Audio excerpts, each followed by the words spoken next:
अस्सलामुअलैकुम मेरे बच्चों। हाजिर हूँ मैं आपके साथ क्लास 10th का second chapter, that is chapter number 11। Class 10th biology का चैप्टर नंबर 11 का आज लेक्चर 1 है, पार्ट 1 है।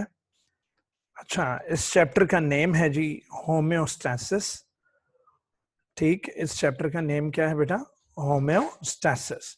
So let's have the introduction of homeostasis. Okay, what is homeostasis? बच्चों, चाहे बाहर माहौल में, हमारे एनवायरनमेंट में जितनी मर्जी गर्मी हो, हम अपने बॉडी का टेम्परेचर 37 डिग्री सेंटीग्रेड ही रखते हैं। चाहे बाहर जितनी मर्जी सर्दी हो जाए, तब भी हम अपनी बॉडी का टेम्परेचर 37 डिग्री सेंटीग्रेड ही रखते हैं।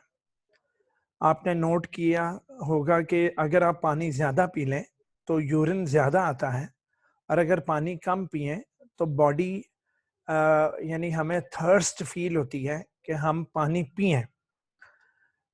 बेटा, बॉडी अपने इंटरनल कंडीशंस को मेंटेन करके रखती है। कोई चीज अगर बॉडी में ज्यादा हो जाए, उसको बॉडी से बाहर कर दिया जाता है।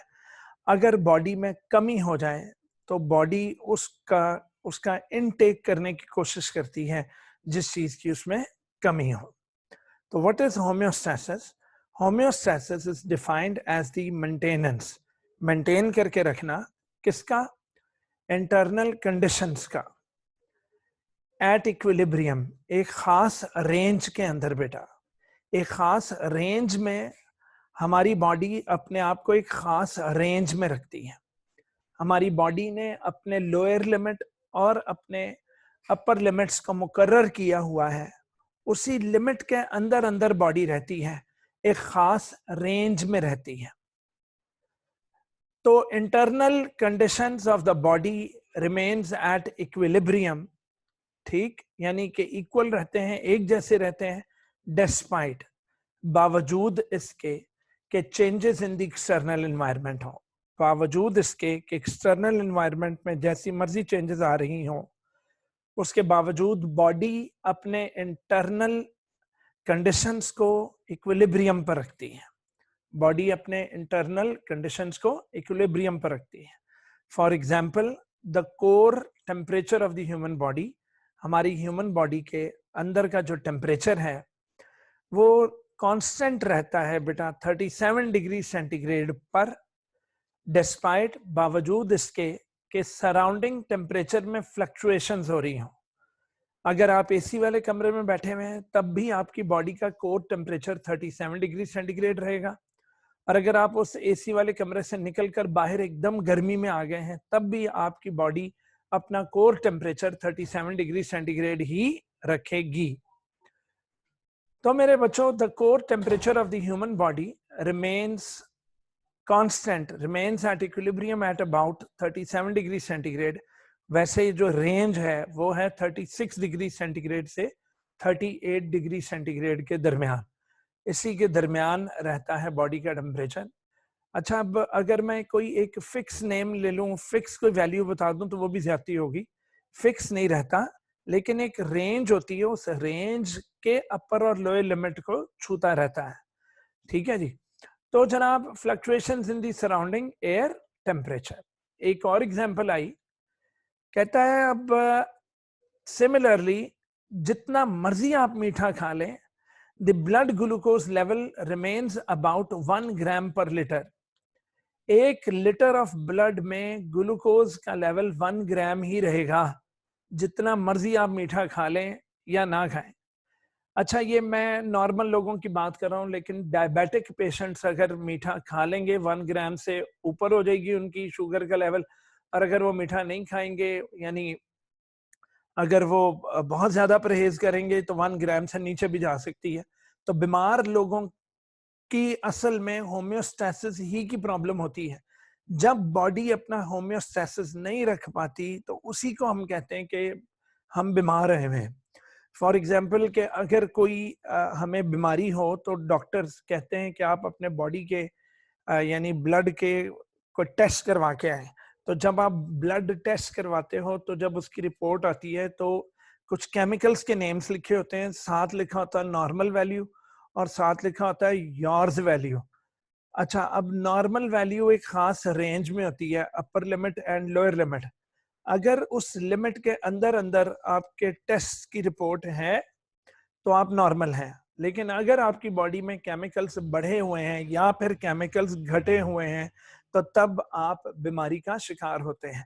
तो बेटा होम्योस्टैसिस की प्रॉब्लम्स की वजह से ही हम सिक फील करते हैं या हमें डिजीजेस हो जाती है। कहता है जी, similarly the blood glucose level remains about 1 gram per litre despite, बावजूद इसके कि ईटिंग अ रिच मील या मील रिच इन कार्बोहाइड्रेट्स। तो होम्योस्टैसिस का मतलब आप समझ गए होंगे कि बॉडी के इंटरनल कंडीशंस को एक खास रेंज में रखना, बावजूद इसके कि जैसी मर्जी चेंजेस आ रही हों एक्सटर्नल एनवायरनमेंट में।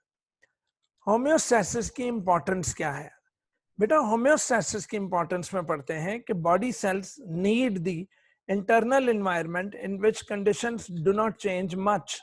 तो बेटा सेल्स को प्रॉपर फंक्शनिंग के लिए उन्हें बॉडी की इंटरनल कंडीशंस, इंटरनल एनवायरनमेंट, उन्हें उसमें चेंज नहीं चाहिए। अगर तो चेंजेस आ गई तो बॉडी सेल्स की वो आप समझ लें कि फंक्शंस में बिगाड़ पैदा होगा।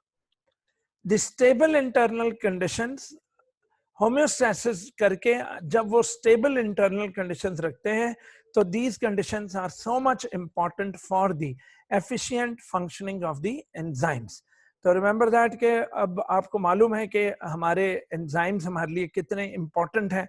वो हमारे मेटाबॉलिक रिएक्शंस को फास्ट दैट स्पीड अप कर देते हैं, कैटालाइज करते हैं।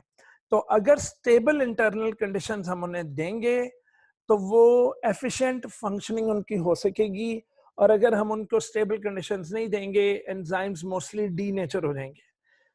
याद है ना, आपने 9th में पढ़ा था कि 37 degree centigrade is the optimum temperature of the human body. तो एंजाइम्स को बेस्ट काम करने के लिए 37 डिग्री सेंटीग्रेड का टेम्परेचर चाहिए। अब अगर टेम्परेचर हमने स्टेबल ना रखा, अगर हमने टेम्परेचर बढ़ा दिया तो एंजाइम्स कैन गेट डीनेचर्ड। अब जनाब very very very very very very important बेटा, ये 3 डेफिनेशंस। टाइप्स ऑफ होम्योस्टैसिस क्या है, या टाइप्स नहीं sorry, some processes of homeostasis. तो होम्योस्टैसिस के चंद प्रोसेसेस बताएं which helps in keeping the homeostasis. तो नंबर 1 osmoregulation, नंबर 2 थर्मोरेगुलेशन। बेटा वेरी इंपॉर्टेंट शॉर्ट क्वेश्चंस, इनकी डेफिनेशंस पूछी जाती है बोर्ड में। ये बोर्ड में डेफिनेशंस आती हैं, define excretion, define thermoregulation and define osmoregulation. बेटा very very very very important मेरे बच्चों, इनको बिल्कुल भी इग्नोर नहीं करना। जनाब वाटर और सॉल्ट्स हमारी बॉडी के लिए बहुत जरूरी है बेटा। तो वाटर और सॉल्ट्स की एक खास मिकदार को बॉडी में मेंटेन रखना, बॉडी में अमाउंट्स ऑफ वाटर और सॉल्ट्स की एक खास रेंज में वाटर और सॉल्ट्स को मुकर्रर बनाए रखना, उसको मेंटेन करके रखना, ऑस्मो रेगुलेशन कहलाती है। What is osmoregulation? It is the maintenance of the amounts of water and salts in body fluids. तो body fluids में amounts of water और salts को maintain करके रखना osmoregulation कहलाता है। Body fluids कौन कौन से होते हैं जी? Body fluids हैं blood and tissue fluids. तो बेटा ब्लड में वाटर और सॉल्ट्स की क्वांटिटी को, उनकी कंसंट्रेशन को मेंटेन करके रखना। टिश्यू फ्लूइड्स क्या होते हैं? हमने चैप्टर नंबर 9 में पढ़ा था कि टिश्यूज के दरमियान इंटरसेलुलर स्पेसेस में जो फ्लूइड होता है उसे टिश्यू फ्लूइड कहेंगे। ठीक बेटा? So we know that the relative amounts of water and salts in the body fluids, बेटा बॉडी फ्लूइड्स में वाटर और सॉल्ट्स की amount and inside the cells, और सेल्स के अंदर के वाटर और सॉल्ट्स की जो अमाउंट्स हैं ये कंट्रोल में रहती हैं by the processes of diffusion and osmosis. हम टोनिसिटी पढ़ चुके हुए हैं। चैप्टर नंबर 4 क्लास 9th में हमने पढ़ा था कि हाइपोटोनिक वर्सेस हाइपरटोनिक सॉल्यूशन के बाहर का पानी अंदर जाता रहता है, तो कभी सेल के अंदर का पानी बाहर आ जाता है, तो ये अमल चलता रहता है। तो बेटा ये जो यानी relative amounts of water or salts in the body fluids and inside the cells, इनका कंट्रोल डिफ्यूजन और ऑस्मोसिस के जरिए होता है बेटा, and this is very much essential for the functioning of the cells. ठीक बेटा, तो यहाँ ये चीज इंपॉर्टेंट थी, बस ये इतनी लाइन बॉडी फ्लूइड तक। कहाँ तक बेटा? बॉडी फ्लूइड्स तक, यहाँ तक जनाब। तो ये ऑस्मो रेगुलेशन की डेफिनेशन बोर्ड में मस्त आती होती बेटा 2 मार्क्स की। नेक्स्ट आया जनाब, व्हाट डिफाइन thermoregulation, या what is meant by thermoregulation? The maintenance of the internal body temperature। देखा, अगर मैं अपनी बॉडी के अंदर के टेम्परेचर को मेंटेन करके रखूं, एक खास डिग्रीज पर ही रखूं, तो that will be called thermoregulation. इसकी क्यों जरूरत पड़ती है? तो अभी अभी ऊपर मैंने एंजाइम्स के बारे में बताया था। The enzymes of the body work best at particular temperature, and that particular temperature is called optimum temperature। तो हम पढ़ चुके हुए हैं चैप्टर नंबर 6 एंजाइम्स में कि any change in the body temperature में effect the functioning of the enzymes, में effect the functioning of the enzymes. ठीक बेटा, और अब आया डिफाइन एक्सक्रीशन। पुत्र, very very very very very very important definition, define excretion. It is also a process of homeostasis. What is excretion? कि अगर हमारी बॉडी के अंदर के मेटाबॉलिक वेस्ट बन गए हैं, उन मेटाबॉलिक वेस्ट को बॉडी से बाहर निकालने के प्रोसेस को, getting rid of the metabolic waste from the body is called excretion. लो जी, in this process the metabolic waste are eliminated खारिज करना, उन्हें खारिज किया जाता है from body to maintain the internal conditions at equilibrium, ताकि बॉडी के अंदर इंटरनल कंडीशंस एट इक्विलिब्रियम रहें। एक मेरे चचा जान थे, वो चचा नहीं मेरे दादाजी के भाई थे, उनकी कहीं किडनीज बेटा फेल हो गई। जब किडनीज फेल हो गई तो पता कैसे लगा कि उनकी जब हालत बिगड़ रही थी, तो डॉक्टर ने उन्हें कुछ टेस्ट लिख कर दिए, तो पता लगा कि उनके ब्लड में यूरिया ज्यादा हुआ था। यूरिया मेरे बच्चे एक मेटाबॉलिक वेस्ट है, और उस मेटाबॉलिक वेस्ट को बाहर निकालने के लिए अल्लाह ने हमें किडनीज दी हैं। अच्छा, अब चूंकि किडनीज फेल हुई थी, तो बॉडी के अंदर, ब्लड के अंदर यूरिया ज्यादा आया, जो कि बॉडी के सारे फंक्शंस को डिस्टर्ब कर रहा था। तो पता ये लगा कि कुछ मेटाबॉलिक वेस्ट ऐसी होती हैं जिनको बॉडी से निकालना बहुत ज्यादा जरूरी होता है। तो जी हाँ, किडनीज यूरिन बनाती हैं जिसमें वो यूरिया को एक्सक्रीट आउट करती हैं किडनीज। तो kidneys are the organs of excretion. Metabolic waste क्या होती हैं? Metabolic waste means any material, कोई भी ऐसा material that is produced during the metabolism, उस वेस्ट मटेरियल को बाहर निकालना बहुत जरूरी है, because that may harm the body, वो बॉडी को हार्म कर सकता है। तो बेटा अभी तक 4 डेफिनेशंस बहुत इंपॉर्टेंट थी। पहली डेफिनेशन थी जी होम्योस्टैसिस, ठीक। उसके बाद दूसरी थी जी डिफाइन ऑस्मो रेगुलेशन। उसके बाद तीसरी डेफिनेशन थी जी डिफाइन थर्मोरेगुलेशन। और उसके बाद चौथी डेफिनेशन थी define excretion. Very very very very important short questions हैं जी ये, ठीक। लें जी, उसके बाद अगला टॉपिक हमारा स्टार्ट हुआ। हमने इंट्रोडक्शन चैप्टर का कर लिया है, और अब हम लोग पढ़ने लगे हैं कि प्लांट्स होम्योस्टैसिस करते हैं। क्या प्लांट्स अपने वाटर और सॉल्ट्स की क्वांटिटीज को, कंसंट्रेशंस को मेंटेन करते हैं? करते हैं तो कैसे करते हैं? क्या प्लांट्स अपने अंदर बनने वाली कार्बन डाइऑक्साइड गैस को बाहर फेंकते हैं कि ऑक्सीजन लेने के लिए? ये क्या करते हैं? और क्या प्लांट्स में सरप्लस अमाउंट ऑफ वाटर का क्या किया जाता है? और प्लांट्स के अंदर जो मेटाबॉलिक वेस्ट मटेरियल्स हैं, प्लांट्स उन्हें किस तरह ठिकाने लगाते हैं? तो let's read homeostasis in plants. बच्चा जी, plants respond to environmental changes, plants भी इन्वायरमेंटल चेंजेस को रिस्पॉन्ड करते हैं, and they also keep their internal conditions constant. तो प्लांट्स ऑल्सो शो होम्योस्टैसिस। तो प्लांट्स में भी क्या होती है बेटा? होम्योस्टैसिस होती है। अच्छा, plants apply different mechanisms, plants different तरीके इस्तेमाल करते हैं ताकि वो अपनी बॉडी में होम्योस्टैसिस कर सकें। अपनी बॉडी में क्या कर सके बेटा? होम्योस्टैसिस के अमल को ब्रुए कार लाए, वो मुख्तलिफ मैकेनिज्म्स आजमाते हैं। They apply different mechanisms for the homeostasis of water and other chemicals. लो जनाब, वो केमिकल्स हैं oxygen, carbon dioxide, nitrogenous materials. इनके बैलेंस को बरकरार रखने के लिए प्लांट्स बकायदा कुछ एफर्ट करेंगे। तो वो अब एफर्ट हम पढ़ने लगे। बच्चों, क्लास 10th का जो पहला चैप्टर था, जो कि चैप्टर नंबर 10 था, वो था गैसियस एक्सचेंज के बारे में। और उसमें ये जो अब हम पढ़ने लगे हैं, removal of extra carbon dioxide and oxygen, ये हम लोग उस चैप्टर में पढ़ चुके हैं, लेकिन अब यहाँ पर जरा दोबारा आ गया है तो इट्स ओके, क्योंकि it is also a part of homeostasis.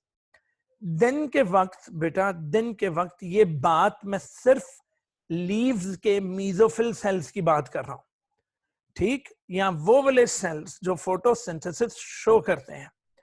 In the day time the carbon dioxide produce during cellular respiration. अब चूंकि मैं सिर्फ उन सेल्स की बात कर रहा हूं जो दिन के वक्त फोटोसिंथेसिस भी करते हैं, तो कहता है सेलुलर रेस्पिरेशन, जो कि ग्लूकोज को तोड़कर कार्बन डाइऑक्साइड और वाटर बनाने का नाम है, कहता है सेलुलर रेस्पिरेशन के एंड पर जो कार्बन डाइऑक्साइड बनेगी, वो कार्बन डाइऑक्साइड को यूज कर लिया जाएगा फोटोसिंथेसिस में। लिहाजा दिन के वक्त जिन सेल्स में फोटोसिंथेसिस होती है, उनमें carbon dioxide is not a waste product, क्योंकि कार्बन डाइऑक्साइड वेस्ट प्रोडक्ट उनमें है जिनमें फोटोसिंथेसिस नहीं होती।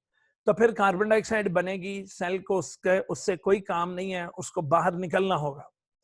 ठीक है, तो ये पहला जो पॉइंट है, ये उन सेल्स के लिए है जिनमें फोटोसिंथेसिस होती है। अच्छा, ये फोटोसिंथेटिक सेल्स रात के वक्त, जब इनमें फोटोसिंथेसिस नहीं होती, at night when there is no photosynthesis, तो कार्बन डाइऑक्साइड इज सरप्लस, बनने वाली कार्बन डाइऑक्साइड एक्स्ट्रा है, because there is no utilisation of carbon dioxide. Carbon dioxide का कोई इस्तेमाल नहीं है।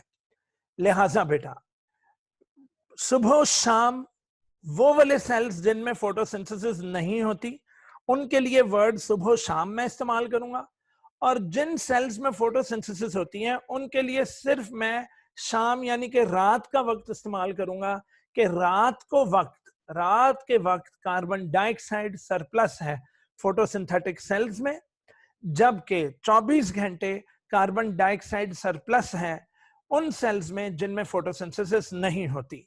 तो carbon dioxide is to be removed from the tissue cells by diffusion.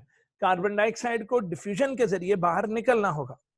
Carbon dioxide की कंसंट्रेशन बढ़ जाती है, फिर वो ज्यादा कंसंट्रेशन से कम की जानिब डिफ्यूज आउट हो जाते हैं। ठीक बेटा, नेक्स्ट आया जी, लीव्स एंड यंग स्टेम्स में तो स्टोमेटा होते हैं। लीव्स और यंग स्टेम्स में तो स्टोमेटा होते हैं बेटा। ये स्टोमेटा मैंने आपको पिछले चैप्टर में भी वैसे इनके दिखा दी थी फोटोग्राफ, लेकिन एक दफा हम फिर कर लेते हैं। ये देखो, लीव्स के लोअर एपिडर्मिस में स्टोमेटा है।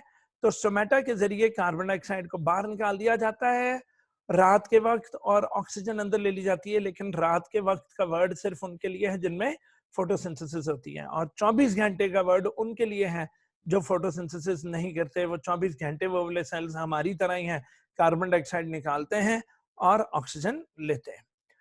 तो लीव्स और यंग स्टेम्स में तो carbon dioxide escapes out through stomata. लेकिन मेरा बच्चा, इन यंग रूट्स कार्बन डाइऑक्साइड बड़े आराम से डिफ्यूज हो जाती है from its general body surface. तो ये मैंने बताया भी था कि फाइब्रस रूट्स होते हैं, वो रूट्स इतने थिक नहीं होते, यंग रूट्स होते हैं रेशानुमा।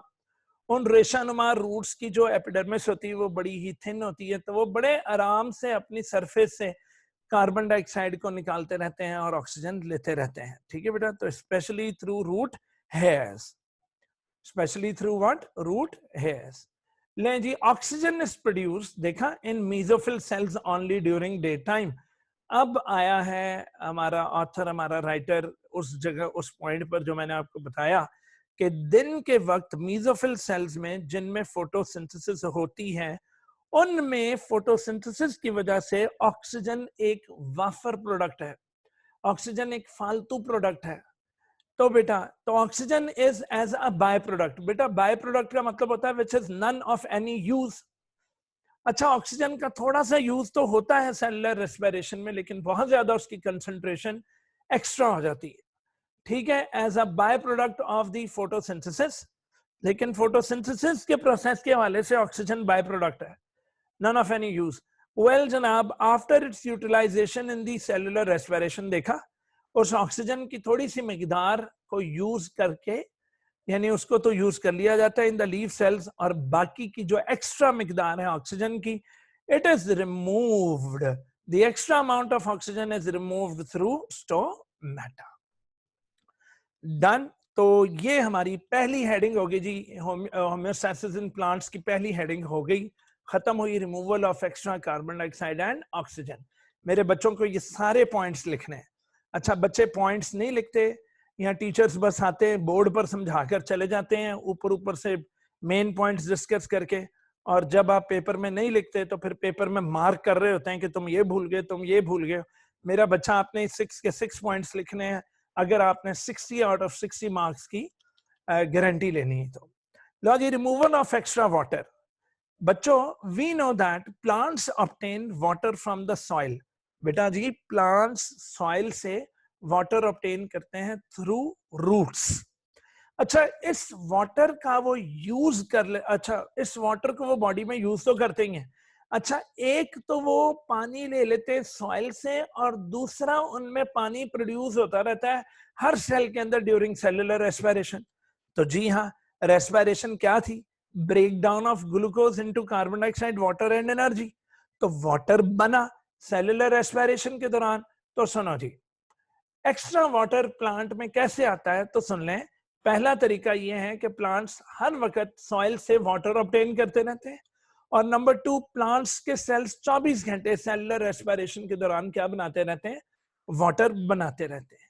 अब इस पानी का प्लांट्स करते क्या है? Plants store large amount of water in their cells for turgidity. Plants large amount of water को अपने सेल्स के अंदर स्टोर कर लेते हैं।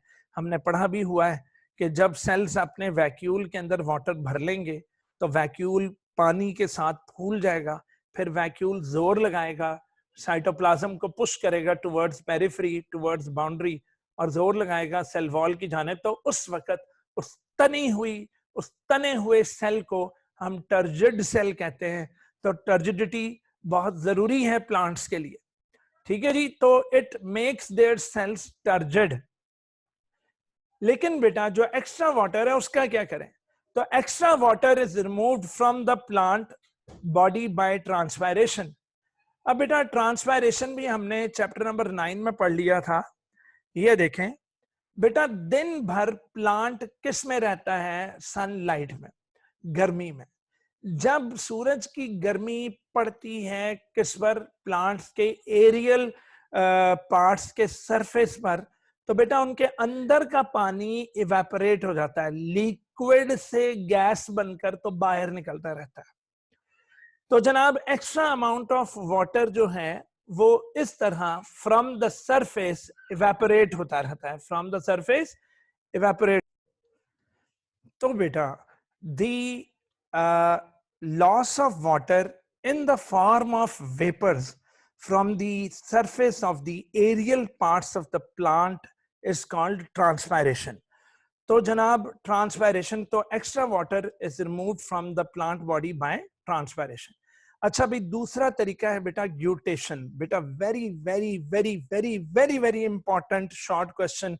Define guttation, how does it occur, and इसका एग्जाम्पल भी दे दो। अच्छा, अब रात के वक्त क्या है कि रात के वक्त तो ट्रांसपायरेशन नहीं हो रही। क्यों? बेटा प्लांट्स अपने स्टोमेटा भी बंद कर लेते हैं, ठीक है, और क्यूटिकुलर ट्रांसपायरेशन भी नहीं होती क्योंकि इनफ गर्मी नहीं है, क्योंकि रातें ठंडी होती हैं. तो at night transpiration usually does not occur because plants have their stomata closed. तो plants के stomata closed हालत में है, ठीक. तो फिर क्या होगा? लेकिन बेटा रूट्स भर जाते हैं पानी से, क्योंकि सॉइल में मौजूद होता है पानी, और पानी from the region of higher concentration से वो रूट्स के अंदर दाखिल होता जाता है. सिलेक्टिवली परमिएबल मेम्ब्रेन्स, यानी कि वो सेल मेम्ब्रेन्स को क्रॉस कर करके प्लांट की बॉडी के अंदर जा रहा होता है, यानी कि ऑस्मोसिस तो हो रही है. So there is high water content in the soil, and water keep on entering into their roots and is accumulated in the xylem vessels.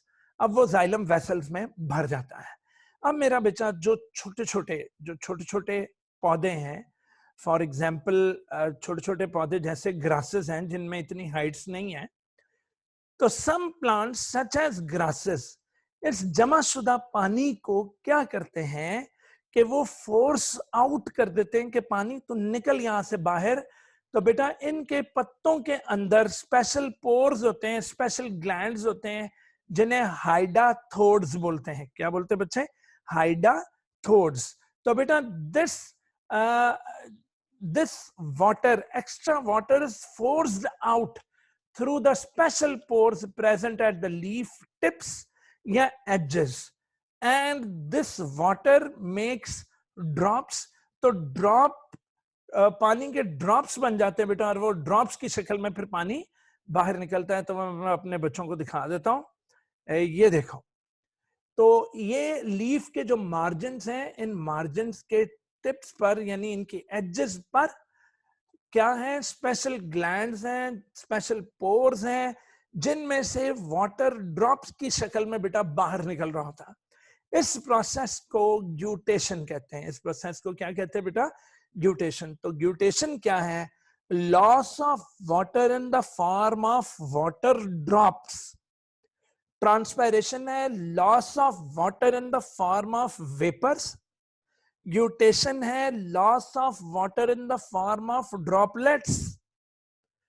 तो ट्रांसपायरेशन है loss of water in the form of vapours from the surface of the aerial parts of the plant. जबकि इसका क्या है बेटा? इसका है loss of water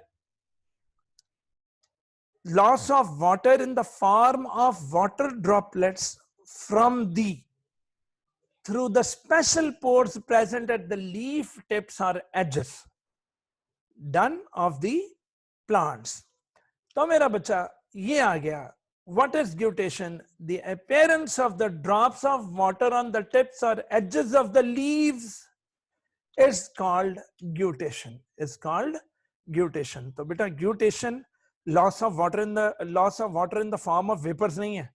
Guttation है loss of water in the form of water droplets. Done बेटा vapours की शक्ल में नहीं, पानी के ड्रॉपलेट्स की शक्ल में. इसका लॉस क्या कहलाता है? ग्यूटेशन. तो यहां आ गया transpiration is the loss of water from the plant surface in the form of vapours, जबकि guttation is in the form of water droplets through the special pores present at the margins of the edges of the leaves. Example grasses. Example क्या मेरा बच्चा? grasses. ले जनाब next आया guttation is not to be confused with dew. अच्छा बेटा अब due क्या है? देखें गर्मियां आ गई हैं, आप अभी जाएं और स्टील के ग्लास में पानी भरें ठंडा, और ठंडा पानी लाकर टेबल पे रख दें, तो थोड़ी देर बाद आपके उस स्टील के ग्लास के अंदर ठंडा जो पानी है वो तो बाहर नहीं निकलेगा, लेकिन ग्लास के ऊपर वाटर के ड्रॉपलेट्स बन जाएंगे. ग्लास के ऊपर वाटर के ड्रॉपलेट्स बन जाएंगे. तो वो वाटर के ड्रॉपलेट्स क्या ग्लास के अंदर से लीक होकर बाहर आए हैं? नो. ठंडा ठंडा ग्लास जब आपने रखा तो हवा के वेपर्स जब आकर उस ठंडे ग्लास से टच हुए तो हवा का गैसियस वाटर लिक्विड वाटर में चेंज हो गया. वाटर वेपर्स कंडेंस हो गए लिक्विड में और ग्लास के ऊपर पानी के ड्रॉपलेट्स बन गए. तो बेटा जी जब गैसियस वाटर ठंडे ग्लास से टच होकर लिक्विड वाटर में चेंज हो गया तो उसके जो लिक्विड के ड्रॉपलेट्स थे ऊपर, वो आपने आपने देखा कि वो कंडेंसेशन का नतीजा थे। बेटा ड्यू भी कुछ ऐसे ही है।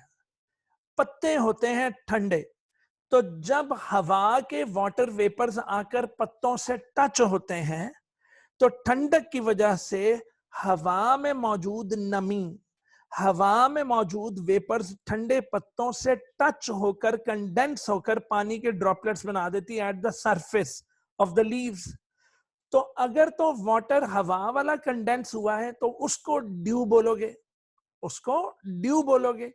लेकिन अगर लीफ के अंदर का पानी स्पेशल पोर्स के जरिए एजेस पर मौजूद पोर्स से अगर निकला है बाहर, तो वो ग्यूटेशन है, तो वो ग्यूटेशन है। तो बेटा guttation is not to be confuse with the dew. What is dew? Dew is the water which condenses from the atmosphere onto the plant surface. तो ड्यू जो थी वो तो कंडेंसेशन ऑफ वाटर वेपर्स हैं, water vapours जो हवा के थे वो लीफ सरफेस के साथ मिलकर तो वो कंडेंस हो गए। जबकि ग्यूटेशन में पौधे का अंदर का पानी इन द फॉर्म ऑफ ड्रॉपलेट्स बाहर निकलता है। आपको पता है और भी बहुत सारे मेटाबॉलिक वेस्ट हैं जो प्लांट्स बाहर निकालते हैं। तो removal of other metabolic waste अब हम लोग करने लगे हैं।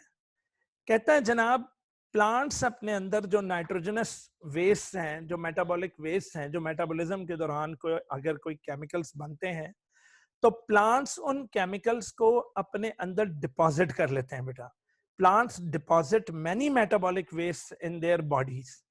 कैसे? As harmless insoluble materials.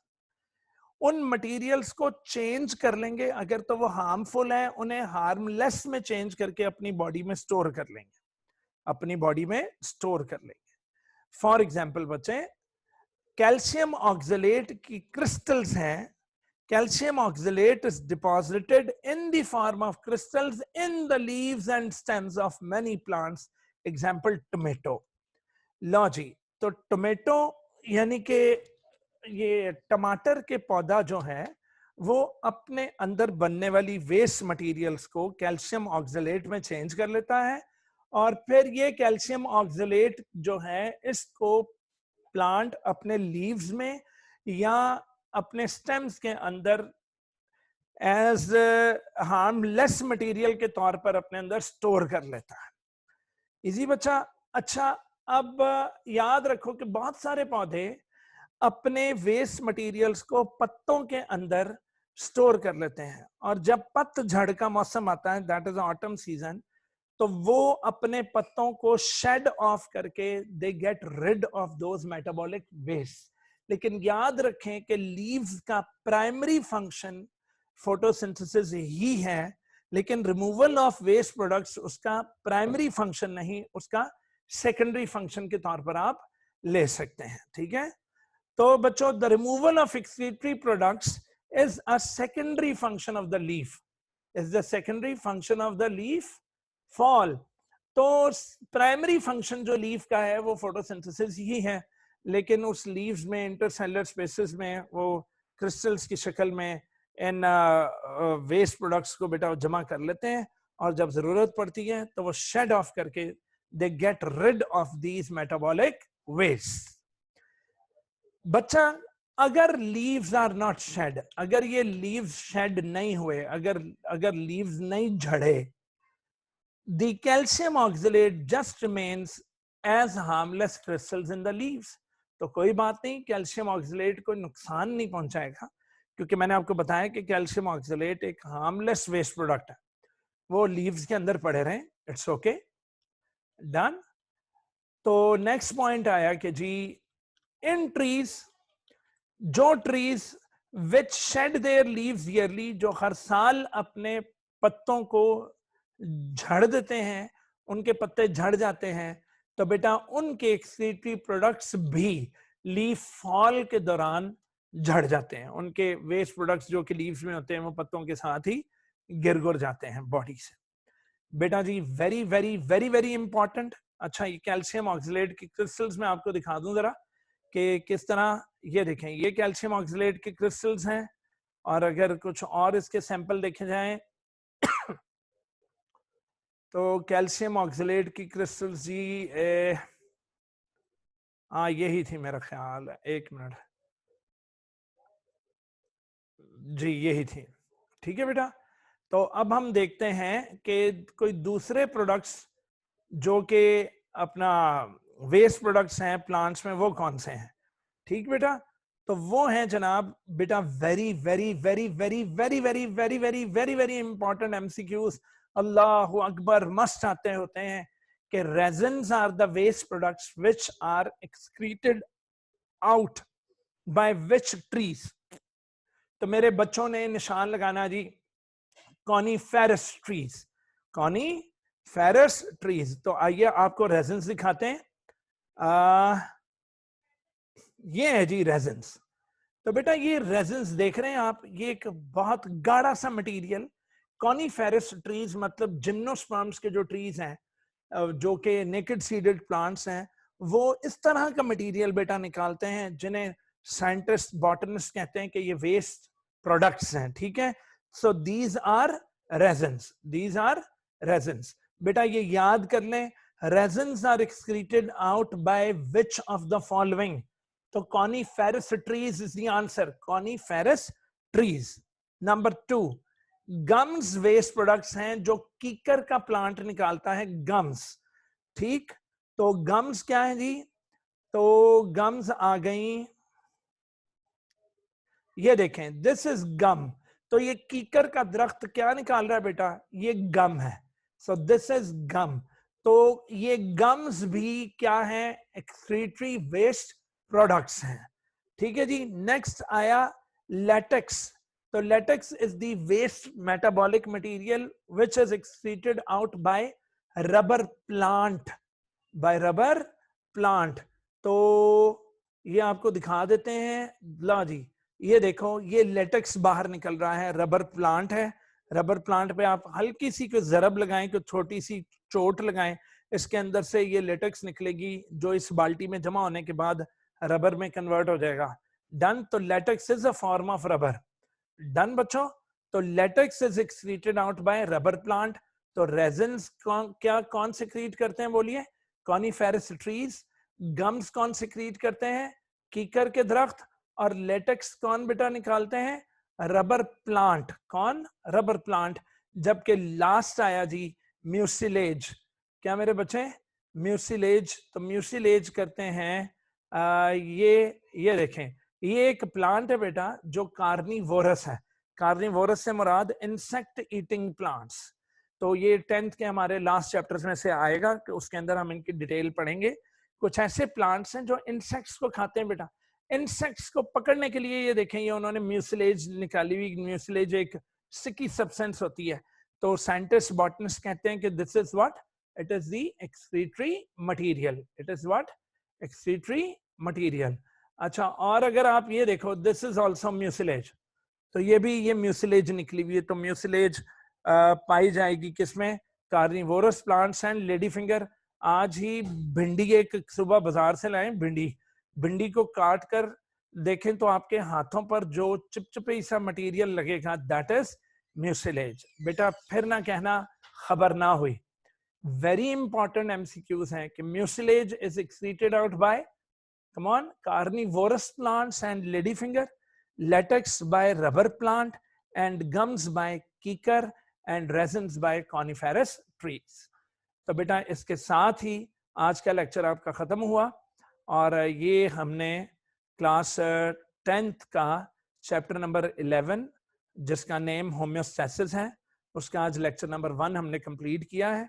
और इसका सिलेबस था homeostasis and excretion in what, excretion मुंह से निकला, होम्योस्टैसिस इन प्लांट्स। और जो जो चीजें इंपॉर्टेंट थी मैं अपने बच्चों को साथ साथ बताता रहा हूं।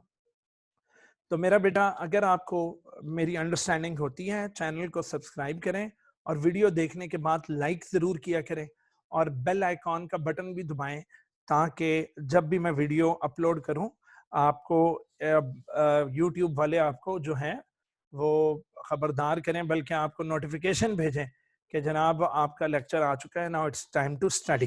ठीक है मेरा बच्चा, थैंक यू सो मच। जीते रहिए, सलामत रहिए, खुदा हाफिज।